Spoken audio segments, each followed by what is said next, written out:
ಹತ್ತಿರದಲ್ಲೇ ಬಂದಿದೆ, ಖಂಡಿತ ಸಿಕ್ಕತ್ತೆ. ಆದರೆ ಅವರು ಈ ಕೇಸಲ್ಲಿ ಅವ್ರು ಮಾಡಿರೋದು ಅಥವಾ ಅವ್ರ ಕೈವಾಡ ಇದೆ ಅಂದರೆ ಅದರಲ್ಲಿ ಅದು ಘನಘೋರ ತಪ್ಪು. ಆದರೂ ಅದರಿಂದ ಅವರು ಬೇರೆ ಕೆಲವೊಂದು ಮಾಡಿರುವಂಥ ಒಳ್ಳೆಯ ಕೆಲಸಗಳು ಅವ್ರನ್ನ ಈ ಟೈಮಲ್ಲಿ ಕಾಪಾಡೋಕ್ಕೆ ಸಾಧ್ಯ ಇದೆ. ಅದ್ರ ಜೊತೆಗೆ ಮುಖ್ಯವಾಗಿ ಅವ್ರನ್ನ ಕಾಪಾಡೋಕ್ಕೆ ದೇವಿ ನಿಂತ್ಕೊಂಡು ಬಿಟ್ಟಿದ್ದಾಳೆ. ಆ ತಾಯಿ ಜಗನ್ಮಾತೆ ನಿಂತ್ಕೊಂಡು ಬಿಟ್ರ ಮೇಲೆ ಯಾರೂ ಅವ್ರನ್ನ ಇದು ಮಾಡಲಿಕ್ಕೆ ಆಗೋದಿಲ್ಲ. ಅವರು ಎಂಥ ತಪ್ಪು ಮಾಡಿದ್ರು ಕೆಲವರು ಕೆಟ್ಟವರು ಚೆನ್ನಾಗಿ ಬದುಕುತ್ತಾರೆ ಅಂತ ನಾವು ಸಮಾಜದಲ್ಲಿ ನೋಡ್ತಾ ಇರ್ತೀವಿ.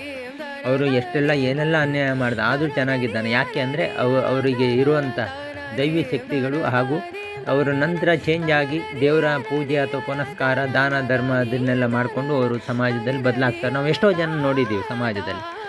ದರ್ಶನ್ ಒಬ್ಬರೇ ಅಂತಲ್ಲ, ಎಷ್ಟೋ ಜನ ಹೇಳ್ತಾರೆ ದರ್ಶನ್ ಒಬ್ಬರೇ ಮಾಡಿದ್ದು ತಪ್ಪೇ, ಒಬ್ಬರೇ ಇಬ್ಬರಂತಲ್ಲ, ತಪ್ಪು ಅಂತಲೇ ಒಪ್ಕೊಳ್ಬೇಕು, ಯಾರೂ ಸಮರ್ಥನೆ ಮಾಡ್ಕೊಳ್ಬಾರ್ದು.